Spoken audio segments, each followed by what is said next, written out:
खबरदार, अगर तू दरवाजे से निकली, आला हजरत इमाम अहले सुन्नत मुजद्दिदीन मिल्लत मेरे आला हजरत से किसी ने पूछा था कि हजरत जी बीबी नात पढ़ सकती है? फतावा रज़विया की 14वीं जिल्द, बीबी मिलाद पढ़ सकती है? मिलाद। आला हजरत ने फरमाया अगर बीबी मिलाद पढ़ रही हो, नात पढ़ रही हो और उसकी आवाज गैर महरम के कानों तक जा रही हो, फरमाया उसे सवाब नहीं होगा, उसे हराम काम करने का गुनाह दिया जाएगा। बीबी को मना है, वो नात की आवाज भी औरत का ही नहीं पड़ता, दीन में तो औरत की आवाज का भी पर्दा है। दीन में तो औरत की, हजरत सैयदा ज़ैनब, हजरत फातिमा की वो लख्ते जिगर जो मैदान करबला में इमाम हुसैन बराबर की शरीक रही सैयदना इमाम हुसैन के साथ। याह्या बिन मोइन कहते मैं 15 साल तक हजरत ज़ैनब का पड़ोसी रहा हूं। 15 साल, घर बराबर होता है ना, बंदा बीबी देख ही लेता है। वो बीबी कभी पर्दा डाल के जा रही है दवाई लेने, कभी नजर आ ही जाती है। कहते 15 साल में सैयदा फातिमा की बेटी का पड़ोसी रहा हूं, मैंने कभी बुरके में छुपी हुई ज़ैनब भी नहीं देखी, बुरके में छुपी हुई ज़ैनब भी कभी नहीं देखी। हजरत अब्दुल्ला बिन जाफर तैयार जनाबे अलीउल मुर्तजा के भाई थे, उनके बेटे के साथ इनका निकाह हुआ था, बीमार हो गई तो हजरत अब्दुल्ला कहने लगे ज़ैनब चल तुझे हकीम के पास ले जाऊं, तबीब के पास ले जाऊं। तो हजरत ज़ैनब कहने लगी आप जाइए मेरा हाल बता के दवाई ले आइए। तो हजरत अब्दुल्ला जाफर तैयार कहने लगे शरीयत में गुंजाइश है डॉक्टर के पास जाने, हकीम के पास जाने की गुंजाइश है, तो चलती क्यों नहीं?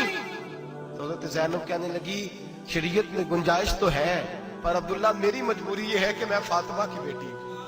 शरीयत में गुंजाइश तो है पर मेरी मजबूरी ये है कि मैं हुसैन की बहन हूं। शरीयत में गुंजाइश है पर मैं हसन की बहन हूं।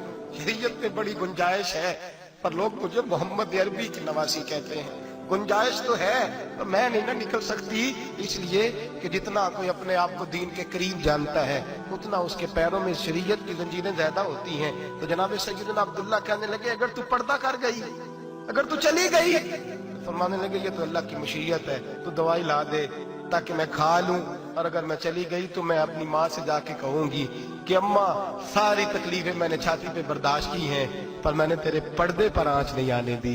मेरे भाई ये उसवा नूर है, ये उसवा हसना है, ये हमें सिखाया जा रहा है। मेरे हबीब करीम की बीवियों का ये हाल था, बीवियों का अपने घर के आंगन में हजरत आयशा सिद्दीका, हजरत सौदा जनाब अफसा अपने सेल में जब बैठती थी ना तो दीवार की तरफ मुंह करके बैठती थी, दीवार के साथ लग के दीवार की तरफ।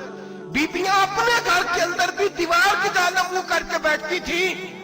लोग पूछती, बीबियां पूछती कि अपने घर में भी दीवार को मुंह करने का मतलब? कहती हो सकता है कुछ छत पे चढ़े अचानक नजर पड़े तो हम चाहती हैं फिर भी हमारा चेहरा नजर ना आए उसे, फिर भी हमारा चेहरा नजर। हम अपने घर के अंदर भी पाबंद रहती हैं कि हमारे चेहरे नजर ना आए।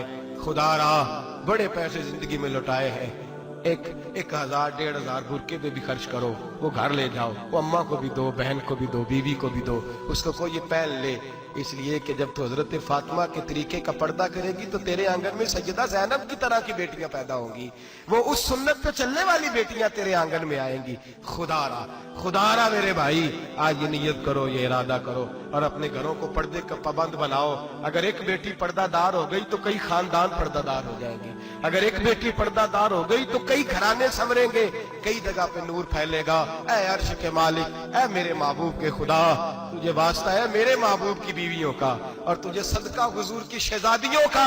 ऐ अल्लाह इतना करम बरसा, इतनी रहमत बरसा कि मेरे वतन की बेटियां और मेरे वतन की माएं बहनें बच्चियां ये समझ जाए कि हमारी निजात सिर्फ हजरत फातिमा के बुरके में है, हजरत आयशा के पर्दे में है, सैयदा खदीजातुल कुबरा के हिजाब में है। अल्लाह करे ये समझ जाए और ये जब भी सजदा करें तुझसे हयाई मांगे, ये तुझसे जब भी सजदा करें ये तुझसे अपने लिए चादर ततहीर और पर्दा तनवीर मांगे।